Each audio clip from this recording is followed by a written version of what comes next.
Hello students, hope you are doing well. और आज हम लोग पार्ट टू में पॉलिनोमियल्स के पार्ट टू में बात करने वाले हैं relation between coefficients and zeros of the polynomial.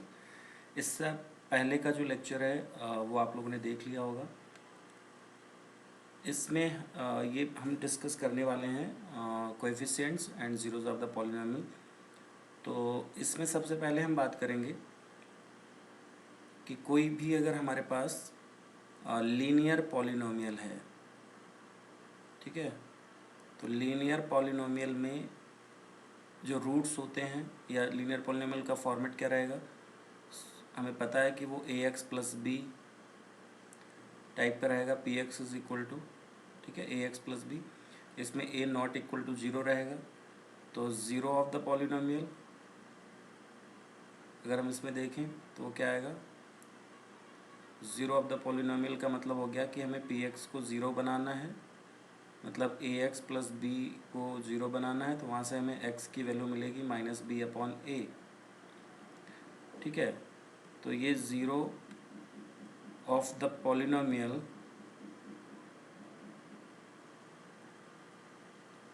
ये जो वैल्यू है वो माइनस बी अपॉन ए, मतलब माइनस कोएफिशिएंट ऑफ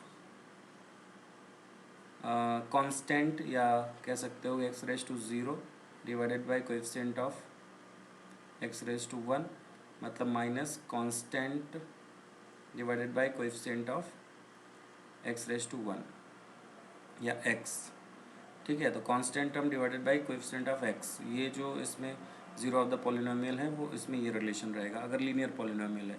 तो हालांकि लीनियर पॉलिनोमियल के लिए बहुत कुछ खास रिजल्ट नहीं है, इसकी बहुत ज़्यादा ज़रूरत नहीं पड़ेगी।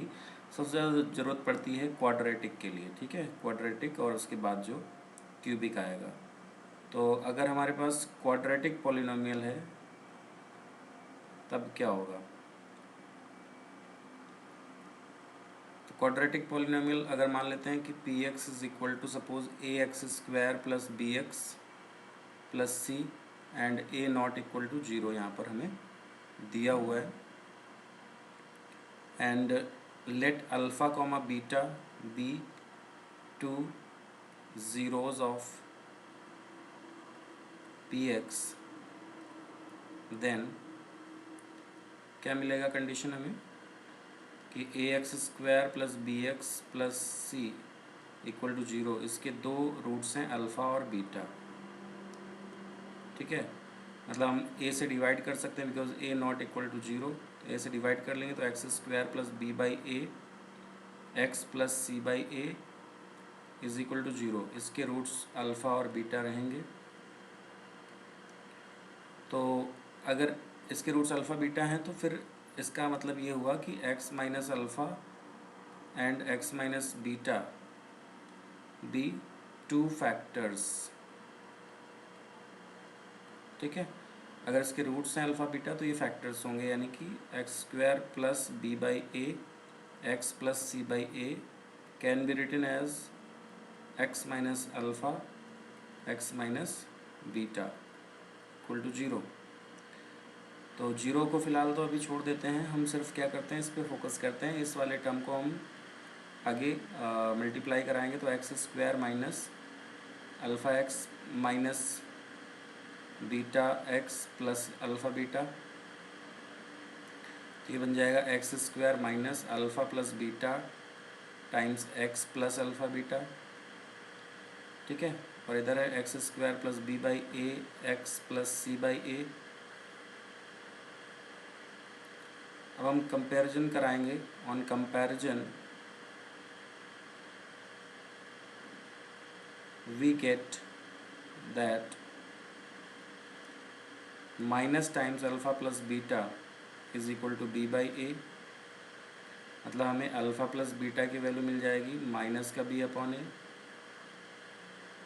एंड अल्फ़ा इंटू बीटा की वैल्यू सी अपॉन ए मिल जाएगी। तो इस तरीके से हमें जो रिज़ल्ट मिल रहे हैं अल्फ़ा प्लस बीटा देखा जाए तो alpha plus beta is equal to sum of roots या ज़ीरोज़ दैट इज़ माइनस का b अपॉन a, मतलब minus coefficient of x divided by coefficient of x square, ठीक है। और अल्फ़ा इंटू बीटा यानी कि प्रोडक्ट, तो इसको हम कैपिटल S से रिप्रेजेंट कर लेते हैं, इसको प्रोडक्ट यानी P से रिप्रेजेंट कर लेते हैं। तो P is equal to alpha into beta यानी कि प्रोडक्ट ऑफ रूट्स या product of zeros is equal to C by A is equal to constant term divided by coefficient of x square, ठीक है। तो यहाँ पर ये हमें रिजल्ट मिल जाता है।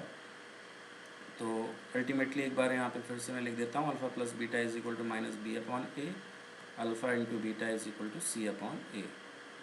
तो ये यहाँ पर इम्पॉर्टेंट रिजल्ट है, बहुत ज़्यादा ज़रूरत पड़ती है इसकी, ठीक है।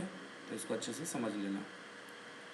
इसके बाद क्यूबिक पॉलिनोमियल में क्या होगा, cubic polynomial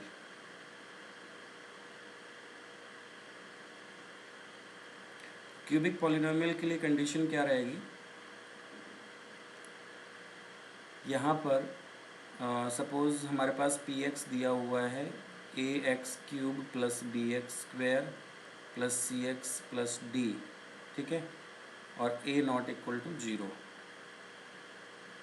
and assume that alpha comma beta comma gamma be the zeros of p x. तो इसका मतलब ये हुआ कि x minus alpha comma x minus beta comma x minus gamma are the factors of p x, ठीक है। तो इसका मतलब ये हुआ कि हम पी एक्स को लिख सकते हैं, P x is equal to A times X minus alpha x minus beta X minus gamma, ठीक है। क्योंकि पी एक्स में लीडिंग टर्म जो है वो एक्स क्यूब का, उसमें ए आ रहा है, तो यहाँ पर भी हमें ए का मल्टीप्लाई बाहर कराना पड़ेगा, बिकॉज इन तीनों को मल्टीप्लाई जब कराएंगे तो एक्स इंटू एक्स केवल एक्स क्यूब रहेगा, तो एडजस्ट करने के लिए ए का मल्टीप्लाई करा दिया हमने, ठीक है। तो अब अगर इस पूरे एक्सप्रेशन में इसको हम मल्टीप्लाई कराएं, ठीक है, तो ये बनता है x cube minus alpha plus beta plus gamma into x square plus alpha beta plus beta gamma gamma alpha x और माइनस अल्फ़ा बीटा गामा, ठीक है। तो ये पी ऑफ एक्स मिल जाता है। अब हमारे पास यहाँ पर जो गिवन है इक्वेशन 1 और ये वाला इक्वेशन 2, ठीक है, इन दोनों को हम कंपैरिजन कराएंगे from 1 and 2। On comparison we get that, comparison होने पे क्या होगा कि जो लीडिंग टर्म है इसमें ए एक्स क्यूब रहेगा, यहाँ पर भी ए एक्स क्यूब है, तो इसका मतलब वो क्या हुआ कि बी एक्स स्क्वायर और ये वाला टर्म इक्वल होना चाहिए एक्स स्क्वायर का। तो बी की वैल्यू जो आ जाएगी वो आ जाएगी माइनस का a times alpha plus beta plus gamma, c की वैल्यू आ जाएगी a times alpha beta plus beta gamma plus gamma alpha, और डी की वैल्यू यहाँ से हमें मिल जाएगी alpha beta gamma into a, ठीक है। तो इन तीनों से हमें फाइनली क्या मिल रहा है कि alpha plus beta plus gamma is equal to minus का B upon A, alpha beta beta gamma plus gamma alpha is equal to C upon A, and alpha beta gamma is equal to minus का D upon A, ठीक है, यहाँ पे minus रहेगा। तो थोड़ा सा और अगर हम रिज़ल्ट लिखें फाइनली, तो रिज़ल्ट क्या होगा, sum of zeros alpha plus beta plus gamma is equal to minus B upon A, मतलब माइनस का coefficient of x square divided by coefficient of x cube, sum of product of two roots, ठीक है, sum of product of two roots यानी कि alpha beta plus beta gamma plus gamma alpha, ये क्या आ जाएगा सी upon ए। सी यहाँ पर है coefficient of x divided by coefficient of x cube sorry, ठीक है। और लास्ट में आता है product of roots which is alpha beta gamma which is minus D upon A, मतलब माइनस का constant divided by coefficient of x cube. तो इस तरीके से हमें ये रिज़ल्ट मिल जाते हैं इसमें क्यूबिक पॉलिनोमियल के लिए। और बस इतना ही इसमें ज़रूरी होता है लीनियर के लिए, क्वाड्रेटिक के लिए और क्यूबिक के लिए। बाकी बहुत ज़्यादा इसके बाद आगे नहीं पूछेगा, सिर्फ क्वाड्रेटिक और क्यूबिक ही ज़्यादातर पूछता है, ठीक है।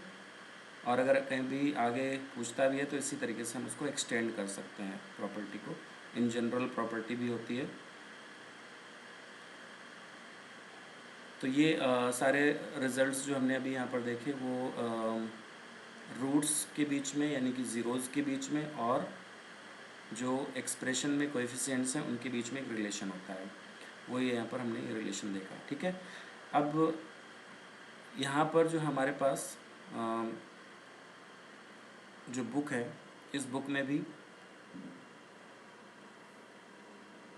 यही सब दिया हुआ है। और इसके बाद फिर यहाँ पर एक इलस्ट्रेशन है, कह रहा है कि find the zeros are the polynomial X square minus 3 and verify the relationship between the zeros and the coefficient, ठीक है। तो इसको सॉल्व करते हैं।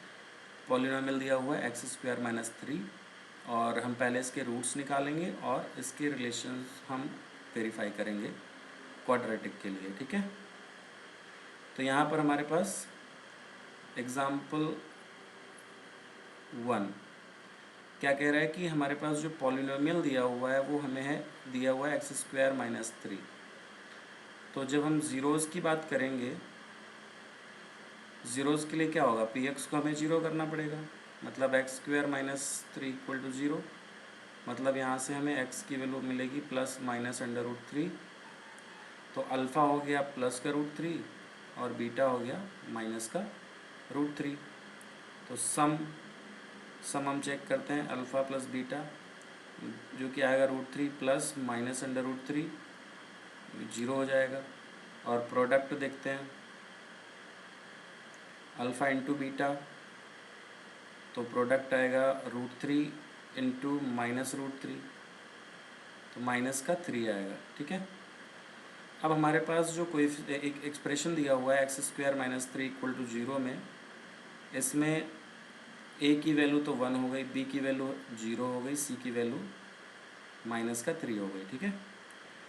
तो अगर हम ये देखें तो अल्फ़ा प्लस बीटा जो है वो बी माइनस का बी अपॉन ए के बराबर हो रहा है क्योंकि वो 0 दिया हुआ है। और अल्फ़ा इंटू बीटा की जो वैल्यू है वो सी बाई ए के इक्वल है क्योंकि वो -3 के इक्वल है, ठीक है। तो यहाँ से ये चीज़ वेरीफाई हो जाती है, क्लियर। इसके बाद सेकेंड जो क्वेश्चन दे रहा है यहाँ पर, सेकेंड इलस्ट्रेशन कह रहा है कि find the quadratic polynomial the sum and the product of whose zeros are -3 and 2 respectively. तो देखो अभी हमने क्या एक रिलेशन देखा कि अगर हमें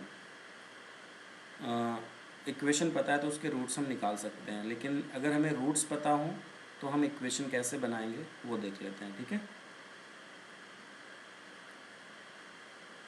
to form a quadratic equation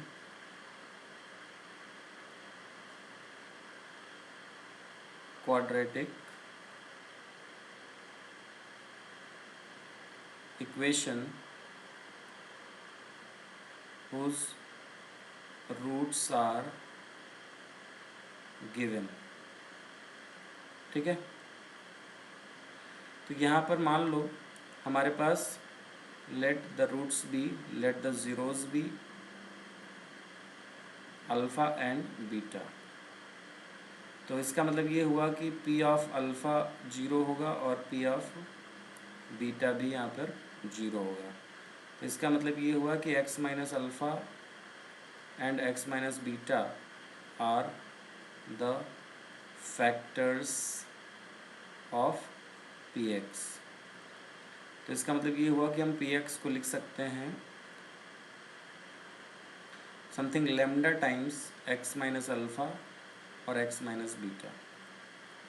ठीक है, तो ये लेमडा टाइम्स बन जाएगा x square minus alpha plus beta into x plus alpha beta. तो जो एक क्वाड्रेटिक इक्वेशन आएगा हमेशा वो क्या मिलेगा, x square minus alpha plus beta x plus alpha beta equal to 0, क्योंकि P x equal to 0 polynomial होता है। ठीक है, तो x square minus alpha plus beta x plus alpha beta is equal to 0। ये हमें यहाँ पर रिज़ल्ट मिल रहा है, जिसको हम इस तरीके से भी लिख सकते हैं x square minus sum of roots into x plus product of roots equal to 0। या फिर हम ऐसा भी लिख सकते हैं x square minus sum of x into x, sum of roots s into x plus product of roots is equal to 0। ठीक है, तो इस तरीके से हमारे पास ये रिज़ल्ट मिल जाएगा, और जो कि बहुत ही इम्पॉर्टेंट रिज़ल्ट है। इसी पर बेस्ड है हमारा सेकेंड एग्जाम्पल इसका। ठीक है, तो एग्जाम्पल नंबर 2 क्या कह रहा है कि find the quadratic polynomial the sum and the product of whose zeros are -3 and 2। तो सम दिया है -3, प्रोडक्ट दिया है 2। तो सम यहाँ पर है, सम यानी कि अल्फ़ा प्लस बीटा दिया है -3 एंड प्रोडक्ट ऑफ ज़ीरोज़ यानी alpha beta is equal to 2 दिया हुआ है। देन इक्वेशन, क्वाड्रेटिक इक्वेशन जो बनेगा वो x square minus alpha plus beta into x plus alpha beta equal to 0, ये फॉर्मूला रहेगा। तो x square minus 3 x plus 2 equal to 0। So x square plus 3x plus 2 equal to 0। तो ये तो हमारे पास एक क्वाड्रेटिक इक्वेशन बना, लेकिन क्वाड्रेटिक जो पॉलिनोमियल होगा उसमें क्वाड्रेटिक पॉलिनोमियल के लिए हमें क्या करना है कि वो कुछ lambda times x square plus 3x plus 2 equal to, मतलब इक्वल टू 0 लिखो या ना लिखो, तो वो कुछ इस टाइप से हो सकता है। यहाँ पर लेमडा नॉट इक्वल टू 0 कोई भी नंबर हो सकता है। ठीक है, पी एक्स जो होगा पॉलिनोमियल उसमें लेमडा की वैल्यू 0 नहीं रहेगी। उसके बाद ये कोई भी पॉलिनोमियल होगा जिसके सम ऑफ रूट्स -3 रहेगा, प्रोडक्ट ऑफ रूट्स 2 रहेगा। क्लियर, तो यही इसका आंसर हो जाता है। इसके बाद आगे अगर हम बढ़ें तो इसमें है division algorithm for polynomials, division algorithm for polynomials. तो ये हम पढ़ेंगे, लेकिन उससे पहले मैं चाहता हूँ एक क्वेश्चन और कर लेते हैं। एक क्वेश्चन इस टाइप का दिया हुआ है कि फॉर्म अ पॉलिनोमियल, एग्जाम्पल 3 है। ठीक है, form polynomial whose roots are या ज़ीरोज़ आर 2 एंड -3। ठीक है, इसमें क्या है कि 2 और -3 ज़ीरोज़ दे दिए। ऊपर वाले क्वेश्चन में सम एंड प्रोडक्ट ऑलरेडी दिया हुआ था। यहाँ पर ज़ीरोज़ की जो वैल्यू है 2 एंड -3, यानी कि अल्फ़ा जो है वो 2 है, बीटा की वैल्यू -3 है। तो क्वाड्रेटिक जो इक्वेशन मिलेगा हमें q e x square minus alpha plus beta into x plus alpha beta equal to 0। तो x square minus 2 -3 into x plus 2 into -3 equal to 0। ठीक है, तो ये बन जाएगा एक्स स्क्वायर माइनस, और ये माइनस आएगा तो प्लस हो गया एक्स और -6 इक्वल टू 0। तो इस तरीके से हमें ये रिज़ल्ट मिल जाता है। तो ये जो इक्वेशन है ये क्वाड्रेटिक इक्वेशन है, लेकिन अगर हमें पॉलिनोमियल बनाना है तो एक हम मल्टीप्लाई कर लेते हैं polynomial p x is equal to lambda times x square plus x minus 6, और लेमडा की वैल्यू वही नॉट इक्वल टू 0 रहेगी। Leading term must not be 0, तो एक्स स्क्वायर का कोएफिशिएंट नॉन जीरो होना चाहिए, मतलब लेमडा की वैल्यू 0 नहीं होगी। ठीक है, तो इस तरीके से ये पॉलिनोमियल हमें मिल जाता है। अब आगे अगर बढ़ें तो इसमें क्या कह रहा है,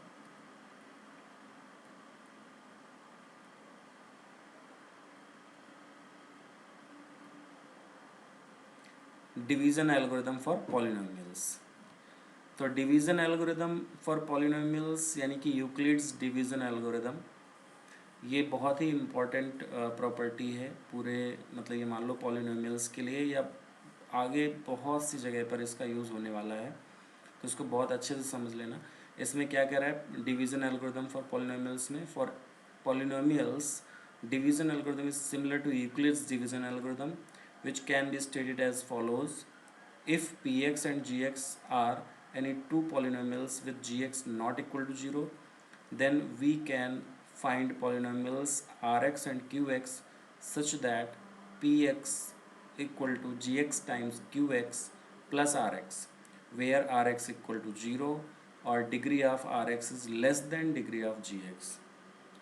ठीक है, तो यहाँ पर बेसिकली हम ये समझ सकते हैं कि कोई एक पॉलिनोमियल है p और gx is the divisor, qx is the quotient and rx is the remainder. ठीक है, तो अगर rx की वैल्यू 0 हो जाती है तो हम बोलेंगे कि gx is a factor of px, यानी जो रिमाइंडर है वो 0 हो जाता है अगर, तो हम बोलेंगे कि gx जो है वो फैक्टर हो जाएगा px का। और अगर degree px greater than degree gx रहता है, p की जो डिग्री है वो g से बड़ी है अगर, तो q की जो डिग्री आएगी px माइनस gx होगी। मतलब जैसे मान लो अगर जिस पॉलिनोमियल में हम डिवाइड कर रहे हैं gx से, उस पॉलिनोमियल की डिग्री 5 है और gx की डिग्री 2 है, तो qx की डिग्री फिर 5 माइनस 2 यानी कि 3 होगी। ठीक है, ये सेकेंड पार्ट ये बता रहा है। और अगर डिग्री px और gx की इक्वल है तो डिग्री qx फिर 0 हो जाएगा, मतलब qx की डिग्री 0 होगी, मतलब कोई कांस्टेंट बचेगा कोसेंट। ठीक है, और degree r x is less than degree g x, ये आ जाएगा। तो हालांकि ये रिजल्ट्स हैं, मेन मोटिव हमारा क्या रहेगा वो हम देख लेते हैं। तो डिवीज़न एल्गोरिथम, डिवीज़न एल्गोरिथम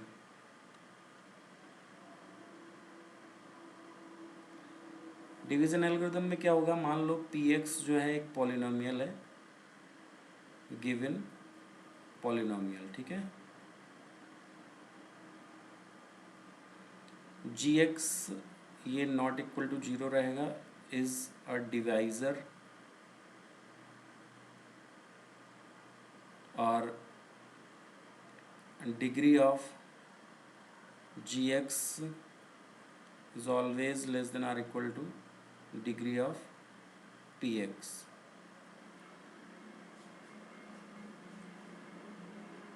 ठीक है, क्योंकि अगर gx की डिग्री ज़्यादा हो जाएगी तो फिर हमें कुछ वहाँ पर मिलेगा नहीं कोसेंट में,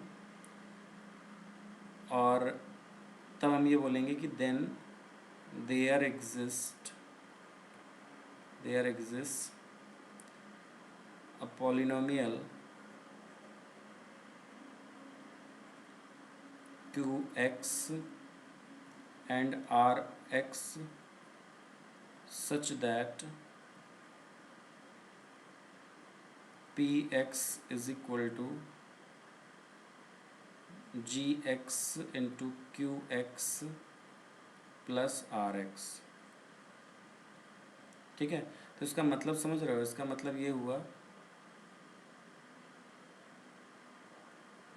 कि जी एक्स से अगर हमने डिवाइड किया हुआ है पी एक्स में, ठीक है, तो ये क्यू एक्स टाइम्स यहाँ पर डिवाइड हुआ, तो जी एक्स इंटू क्यू एक्स यहाँ पर हमने लिखा, फिर हमने इसको माइनस किया तो रिमाइंडर हमारा बचा आर एक्स। तो डेफिनेटली यहाँ पर जो ये हमने डिवीज़न एल्गोरिथम लिखा है p x is equal to g x times q x plus r x, और उसको हम इस तरीके से प्लॉट कर सकते हैं यहाँ पर कंडीशन क्या रहेगी कि डिग्री ऑफ आर एक्स ये हमेशा डिग्री ऑफ जी एक्स होना चाहिए। जो रिमाइंडर बच रहा है उसकी डिग्री हमेशा जी एक्स से कम हो जानी चाहिए। जैसे मान लो जी एक्स अगर 5 डिग्री का है तो आर एक्स जो है वो 4 डिग्री का हो सकता है, 3 डिग्री का हो सकता है, 2 डिग्री का हो सकता है, 1 डिग्री या कांस्टेंट हो सकता है, ठीक है। लेकिन 5 डिग्री का कभी यहाँ पर नहीं बचेगा। तो इसका सिंपल सा एग्जांपल अगर हम एक देखें, मान लो हमारे पास कोई एक पॉलिनोमियल है something 3x² plus 2x minus 1 और हमने gx को लिया है यहाँ पर x प्लस 2, ठीक है। तो अब अगर हम यहाँ पर ये फॉर्मूला देखना चाहें कि वर्क कर रहा है कि नहीं, तो हम gx से डिवाइड कराएंगे, ठीक है। तो gx डिवाइडेड px ये हम सॉल्व करेंगे।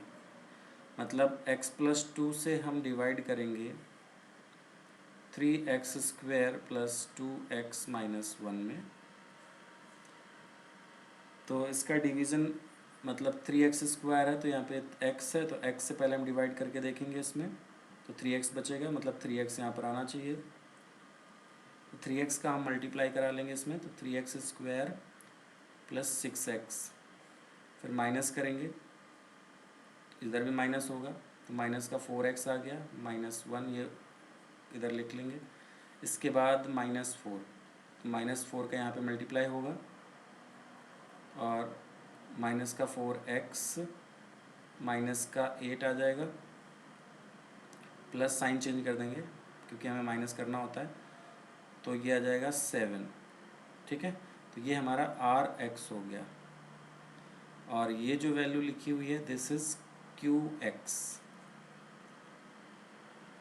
ठीक है।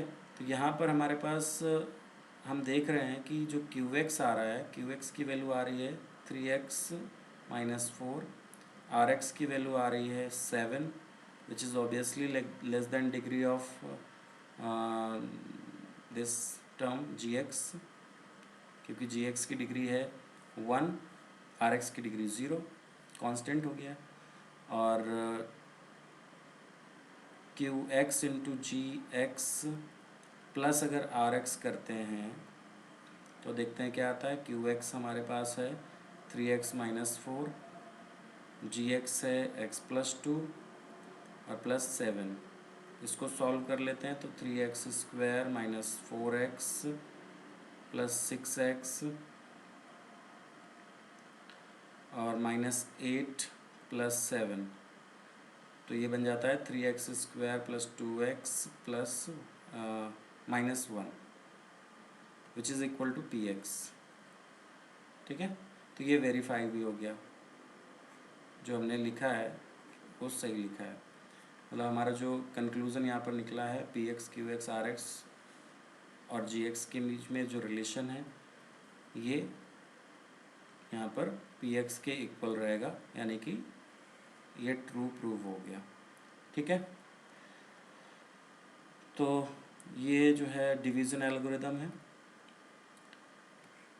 अब इसमें क्या होगा, जैसे कि इसमें कह रहा है जो एग्जांपल 3 दिया हुआ है इसमें इलस्ट्रेशन में, कह रहा है divide 6x³ minus 26x minus 21 plus x² by -7 plus 3x, ठीक है। 6x³ माइनस 26 माइनस 21, तो इस क्वेश्चन को कर लेते हैं, डिवाइड करके देखना है यहाँ पे। तो एग्ज़ाम्पल हमारा इस वाले सीट में 4th एग्ज़ाम्पल हो गया। ये कह रहा है divide x³ minus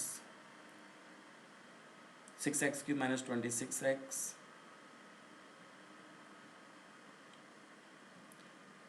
minus 21 plus x² minus 21 plus x² by -7 plus 3x -7 plus 3x। तो यहाँ पर हमारे पास gx जो है वो 3x माइनस 7, हम इसको इस टाइप से लिख लेंगे, एंड px जो दिया हुआ है वो 6x³ और इसको असेंडिंग डिसेंडिंग पावर्स में लिखेंगे जब, तो plus x² minus 26x minus 2 21, ये रीअरेंज करके हम इसको लिखेंगे। और अब 3x माइनस 7 से हम इसको डिवाइड करते हैं। 6x³ plus x square minus 26x minus 21। तो अब हमें क्या करना है, सबसे पहले तो यहाँ पे जो 3x है, 3x से हम इस वाले टर्म में डिवाइड करेंगे तो 2x² आएगा, तो 2x² यहाँ पर लिखेंगे। 2x² का इसमें मल्टीप्लाई कराएंगे तो 6x³ मिलेगा माइनस 14x² मिलेगा। माइनस कर देंगे, ये प्लस हो जाएगा तो ये 15x² हो गया और माइनस 26x यहाँ पर लिख लेंगे। इसके बाद यहाँ पर हमारे पास है 3x और इधर है 15x²। तो 3x से डिवाइड करेंगे 15x² को तो 5 आएगा, तो प्लस का 5x यहाँ पर आएगा। 5x का मल्टीप्लाई होगा तो 15x² माइनस 35x, ये माइनस ये प्लस ये कैंसिल हो जाएगा। तो 35 में से 26 कम हो जाएंगे तो 9x बचेंगे और ये माइनस का 21 ऑलरेडी है। और अब हम यहाँ पर क्योंकि ये 3x है और ये 9x है तो प्लस 3 यहाँ पे हम लिख लेते हैं। 3 का मल्टीप्लाई कराएंगे तो 9x माइनस 21, तो माइनस और ये प्लस ये कैंसिल होगा, ये भी कैंसिल हो जाएगा, 0 बचेगा। तो ये rx हमारा 0 आ गया, ठीक है। और इधर जो qx आ रहा है वो हमारे पास आ गया 2x² प्लस 5x प्लस 3। तो अकॉर्डिंग टू यूक्लिड्स लेमा या डिवीज़न एल्गोरिथम, हमें जो px मिलना चाहिए वो क्या होता है फॉर्मूला, qx इंटू gx और प्लस rx। बट rx तो यहाँ पे 0 हो चुका है, तो qx जो भी मिल रहा है, qx है 2x² plus 5x plus 3, 2x² plus 5x plus 3 और जो डिवाइज़र है वो 3x माइनस 7 है प्लस 0। तो ये बन गया 3x माइनस 7 एक फैक्टर में और 2x² प्लस 5x प्लस 3 दूसरा फैक्टर, ठीक है। तो यही आंसर आ गया, मतलब हमने डिवाइड किया तो ये कोसेंट हमें मिला, ठीक है। और ये डिवाइज़र रहा और ये फैक्टर भी बोला जा सकता है, this is the factor and 7/3 is the root, ठीक है। और इसको भी आगे हम फर्दर कैलकुलेट कर सकते हैं अगर करना चाहें तो। फ़िलहाल इतना ही करना था हमें। नेक्स्ट अगर हम इसमें देखें,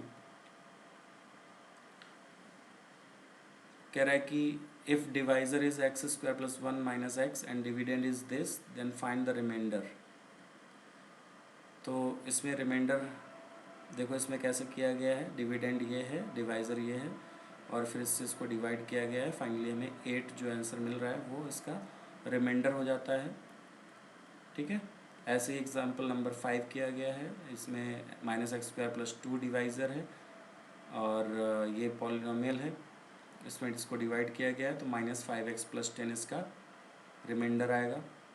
तो इसकी प्रैक्टिस अब आप लोगों को करनी है और ये कुछ पॉइंट्स हैं इसमें कि पॉलिनोमियल क्या होता है, डिग्री ऑफ पॉलिनोमियल क्या होता है, टाइप्स ऑफ पॉलिनोमियल्स। तो ये की टू रिमेंबर हैं, ये मतलब आप लोग याद रखिए, जो मैंने पढ़ाया है वही सब इसमें लिखा हुआ है, ठीक है। इनका एक स्क्रीनशॉट ले सकते हो, अपने पास रख सकते हो उसको लेकर के। और इसमें ये कुछ यूज़फुल फार्मूला हैं जो कि याद रखने होंगे। α² plus β² is equal to α plus beta whole square minus 2α beta, alpha minus beta whole square is equal to alpha plus beta whole square minus 4α beta, α² minus β² is equal to alpha plus beta into alpha minus beta. और इसको हम इस तरीके से भी लिख सकते हैं, α³ प्लस β³ का भी फॉर्मूला लिखा है, α³ माइनस β³ का भी फॉर्मूला लिखा है ये। तो ये जो फॉर्मूला है ये इम्पॉर्टेंट है, यूज़ होंगे क्वेश्चंस में, ठीक है। डिवीज़न एल्गोरिथम जो है वो ये रहता है, इसको भी ध्यान में रखना है। तो यहाँ पर जो हमारे पास फॉर्मूला है, एक तो ये तैयार कर लेना है कम्प्लीटली अच्छे से, और ये तैयार होना चाहिए बिल्कुल बहुत अच्छे से, ठीक है, डिवीज़न एल्गोरिदम, और ऊपर का जो रिलेशंस हैं वो भी पता होने चाहिए। तो ये की टू रिमेंबर जो सारे पॉइंट्स बिल्कुल अच्छे से तैयार कर लेना है। फिर इसके बाद में यहाँ पर ये सॉल्व्ड एग्जांपल्स हैं, तो जो होमवर्क रहेगा आज के लेक्चर के बाद वो सारे ये सॉल्व्ड एग्जांपल्स जितने भी हैं ना उनको लगाना है। तो मैं इसमें जो है इसको इस तरीके से यहाँ पर पॉज किए दे रहा हूँ थोड़ी देर के लिए, उसके बाद आप लोग इसका स्क्रीनशॉट लेकर के और इन क्वेश्चंस को करना स्टार्ट कर दो, और आपके पास इसका पीडीएफ फॉर्मेट भी रहेगा तो वहाँ से भी देख सकते हो, ठीक है। तो ये सारे क्वेश्चंस आप लोगों को लगाना है फेयर बुक में, फेयर नोटबुक बना करके उसमें इसको सारे क्वेश्चंस को सॉल्व करना है, ठीक है। और फिर जो भी प्रॉब्लम आती है उसको आप लोग पूछते रहिए। तो ये 15 नंबर हो गया क्वेश्चन का, ठीक है। एनसीईआरटी सेक्शन जहाँ है उससे पहले तक आज का जो होमवर्क रहेगा 15 नंबर तक के क्वेश्चंस यानी पेज नंबर 33 तक आप लोगों को सॉल्व करना है, ठीक है। तो आज के लिए इतना ही, नेक्स्ट लेक्चर में हम लोग आगे बात करेंगे और आपके जो क्वेश्चंस होंगे उनको भी हम डिस्कस करेंगे यहाँ पर। तो I hope you understand the explanation, thank you.